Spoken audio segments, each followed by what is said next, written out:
বিগত দিনের যে অপরিকল্পিত প্রকল্পগুলি নেওয়া হয়েছিল সরকারের আমলে ব্যক্তি বা গোষ্ঠীকে সুবিধা দেওয়ার জন্য, পছন্দের রাষ্ট্রের হাতে জিম্মি হওয়ার জন্য, তার থেকে বেরিয়ে আসতে হলে এতটুকু স্যাক্রিফাইস করতে হবে। রাতারাতি সমস্যা সমাধান হচ্ছে না, একটা সাস্টেইনেবল সমাধানের দিকে আমরা এগিয়ে যাচ্ছি। সরকার তো আর 6 মাসে নতুন করে বিদ্যমান ব্যবস্থার পরিবর্তন করতে পারিনি। একটা বিদ্যুৎ উৎপাদন, সেটা জ্বালানি নির্ভর, সেই জ্বালানির তো আপনি বৈচিত্র্য আনতে পারছেন না। তো আমাদের বিদ্যুৎ উৎপাদনের সক্ষমতা দেখানো হয়েছে অনেক, এবং সক্ষমতা আমাদের চাহিদার তুলনায় আছেও, কিন্তু প্রোডাকশন যখন আপনি করতে যাচ্ছেন সেটা জ্বালানির কারণে ওই প্রোডাকশন এখনো পর্যন্ত প্রায় 3000-এর কাছাকাছি কম বেশি মতো ঘাটতি আছে। এখন অধিকাংশ বিদ্যুৎ হয়েছে গ্যাস নির্ভর, তেল নির্ভর, যে সমস্তগুলি আছে সেগুলি মধ্যপ্রাচ্য ক্রাইসিসের কারণে বেশ কঠিন হয়েছে। এর মধ্যে গ্যাস নির্ভর বিদ্যুৎ কেন্দ্রতে গ্যাস সরবরাহ করা যাচ্ছে না। আপনি জানেন FRSUতে একটা বিপর্যয় হয়েছে দুটি, হ্যাঁ, তো সেটা সবচেয়ে বড় কারণ।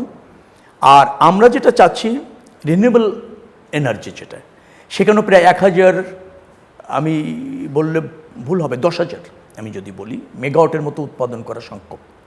সেটা আমরা 5 বছরের মধ্যে যে কোনো মূল্যে যে 8 থেকে 10,000 মেগাওয়াট উৎপাদন করা যায় কি না, সেটি যদি হয় তাহলে আমরা আপনার গ্রিন এনার্জি যেটাকে বলা হয় সেটা এস্টাবলিশড হয়ে যাবে, আমদানিটা নির্ভরতা কমবে। অ্যাট দ্য সেম টাইম আমরা যেটা চাচ্ছি কয়লা ভিত্তিক বিদ্যুৎ উৎপাদন, যেখানে যে স্টেশনগুলি আছে আমাদের, সেটাকে আরও জোরালো করা, আরও কিছু কয়লা ভিত্তিক বিদ্যুৎ কেন্দ্র প্রতিষ্ঠিত করা, তার ক্যাপাসিটি বাড়ানো, সেটা হলে আবার সাশ্রয়ী হয়। তেল এবং গ্যাস নির্ভর বিদ্যুৎ কেন্দ্র যেগুলি আছে জ্বালানি নির্ভর, সেটা থেকে বেরিয়ে আসার একটা চেষ্টা যদি আপনি না করেন তাহলে এই বিদ্যুৎ খাত একটা চ্যালেঞ্জের মধ্যে থাকছে। এই উপলক্ষে বেশ কয়েকটি গুরুত্বপূর্ণ মিটিংয়ে আমি ছিলাম। স্বল্পমেয়াদী যে পরিকল্পনা গ্রহণ করা হয়েছে, দ্রুততম সময়ের মধ্যে আমরা মনে করছি যে এই সংকট থেকে আমরা উত্তরণ করতে সক্ষম হব। এবছর 1 বছরের মধ্যে 5000 মেগাওয়াট উৎপাদন আমরা ওই সোলার এনার্জিতে নিয়ে আসার যদি চেষ্টা করতে পারি, তাহলে আমাদের এই 3-3.5 মেগাওয়াটের যে ঘাটতি আছে সেটা পূরণ করা সম্ভব হচ্ছে। অ্যাট দ্য সেম টাইম আমরা জ্বালানির সরবরাহের নিশ্চয়তা করবার জন্য বেশ কিছু পদক্ষেপ চায়না, মিডল ইস্টের, কাতার সহ অন্যান্য দেশের সাথে আমরা নিয়েছি। FRCU একটা মোংলাতে হস্তান্তর নতুন করে তৈরি করার চেষ্টা করা হচ্ছে, যাতে ওই দিক থেকেও জ্বালানি, গ্যাস এগুলিকে সাপ্লাইটা যাতে নিশ্চিত করা যায়। অর্থাৎ স্বল্পমেয়াদী, দীর্ঘমেয়াদী এবং মধ্যমেয়াদী সব পরিকল্পনা নেওয়া হচ্ছে।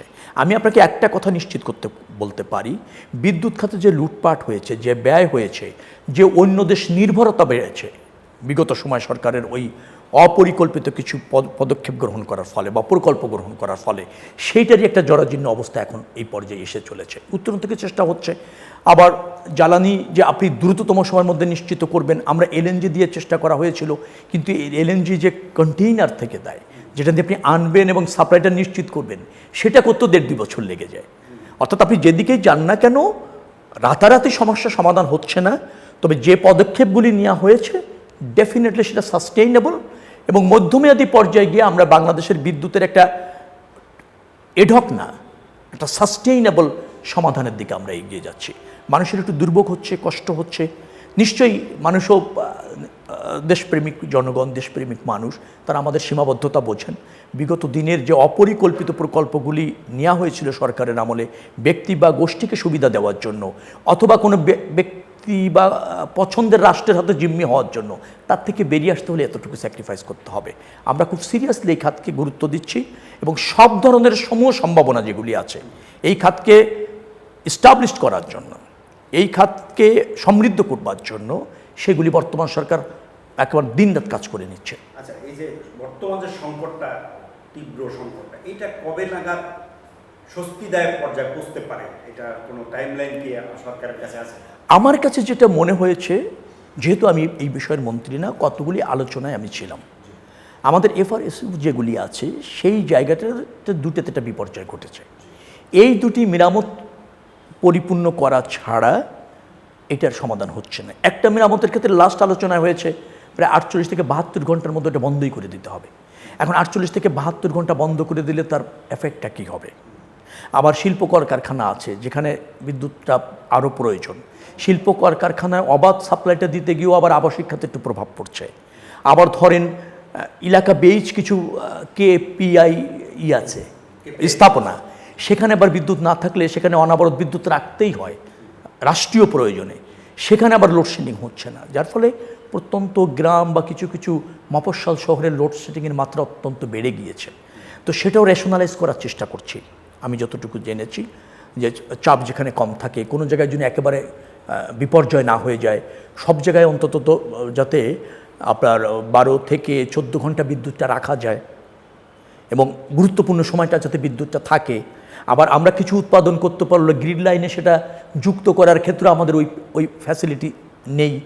বিভিন্নভাবে সংযোগটা বিদ্যুৎ মানে অবাধ এবং প্রবাহটা নিশ্চিত করবার জন্য অনেক চেষ্টা চলছে এবং আমার মনে হয় যে অল্প সময়ের মধ্যেই এটা সমাধান হবে।